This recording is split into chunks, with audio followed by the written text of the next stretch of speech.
It was a year ago, as we were celebrating the inauguration of President Obama, that this issue of Tikkun magazine came out, and they asked different writers and thinkers to write a memo to Obama. If you could say anything to our incoming president, what would you say? So they asked me to do a poetic memo to Obama, and this is what I wrote. It's called Memo to Obama, Planetize the Movement.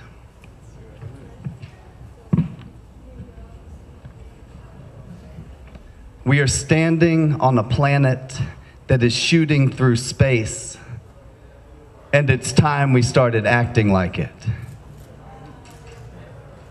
Imagine nations with freed imaginations.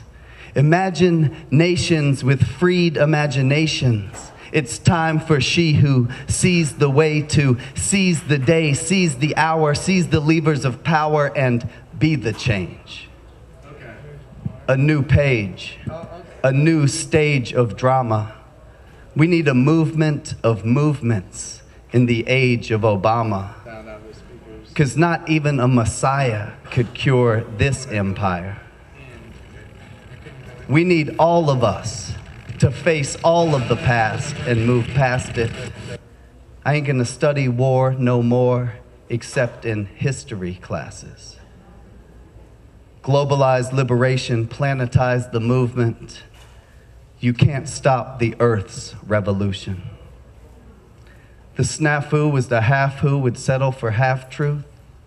So I'm at it again with a pad and a pen. I'm at it again with a pad and a pen. Some things deserve to dissolve, and the last shall be first, and vice versa. You are floating on a planet. Act accordingly. Cryosphere melting. 10 trillion tears to a vanishing planet. Earth, dream blossom of the cosmos. Silent universe speaking in species. Every cell is intelligent. Every cell is intelligent. Cultivate bioluminescence. The breath is the bridge. Imagine nations with freed imaginations. We are standing on a planet that is shooting through space, and it's time we started acting like it. Globalized liberation, planetize the movement. You can't stop the Earth's revolution.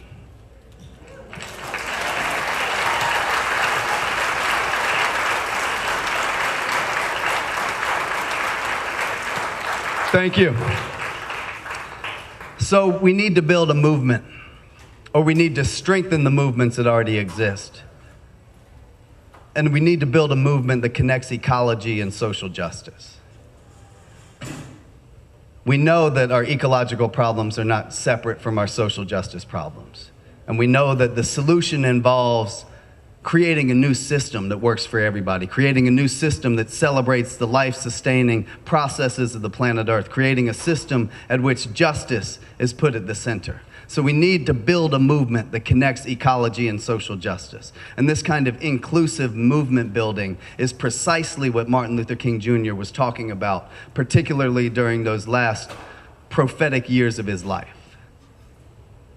He was looking at the connections between war, economic inequality, and racism.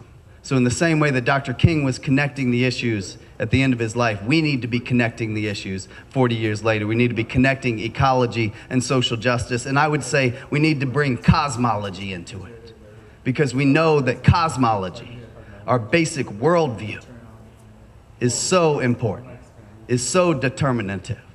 We've heard Rabbi Lerner speaking earlier about the worldview or the ethos of selfishness and materialism, and how we need a transformation into a worldview based on caring and compassion. So cosmology, our basic narrative, our basic sense of how the world came to be and how we fit into it, is so important. This is the power of story, the power of cosmology, the power of a paradigm, the power of a cosmovision, the power of a worldview. My mentor, Thomas Berry, said, it's all a question of story. We are in trouble just now because we do not have a good story. The old story, the account of how the world came to be and how we fit into it, is no longer effective, yet we have not learned the new story. So part of what we're doing as we build this movement is tapping into the power of story, tapping into the power of narrative. As brilliant a communicator as President Obama is, we've seen some shortcomings and some obstacles in terms of projecting a narrative that can call us toward a progressive and spiritual vision. So we need to tap into the power of story as we build a movement that connects ecology, social justice, and cosmology.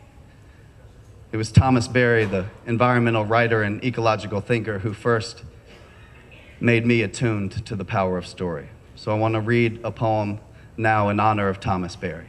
Thomas Berry, some of you probably know, passed away in June of 2009 at 94 years old.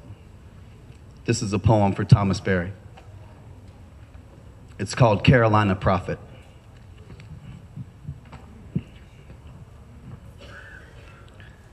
We were dreamed in the cores of the stars.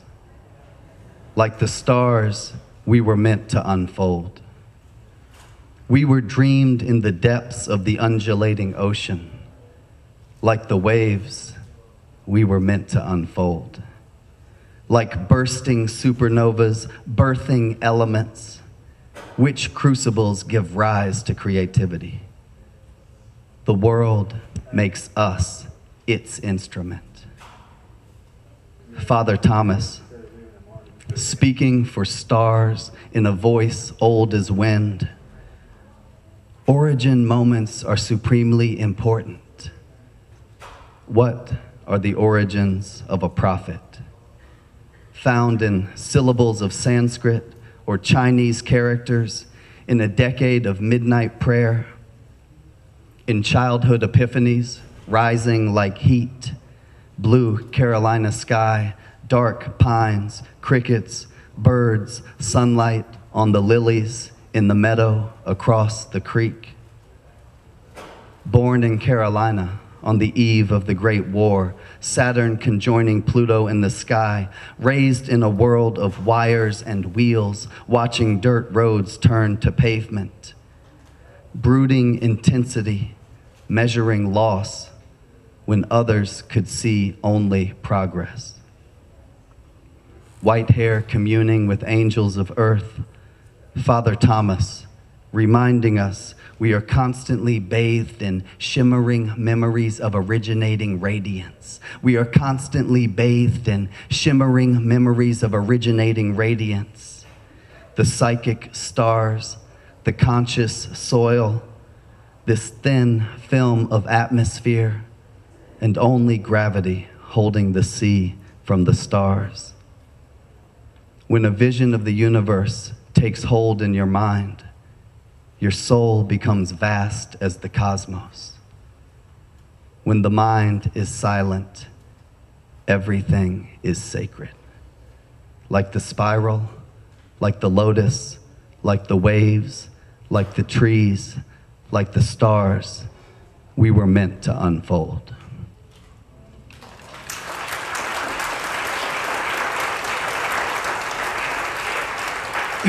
So we need to build a movement that connects ecology, social justice, and cosmology. And I am proud to stand with the network of spiritual progressives in the work that we're doing to build that movement. Let's planetize the movement. Thanks to all of you.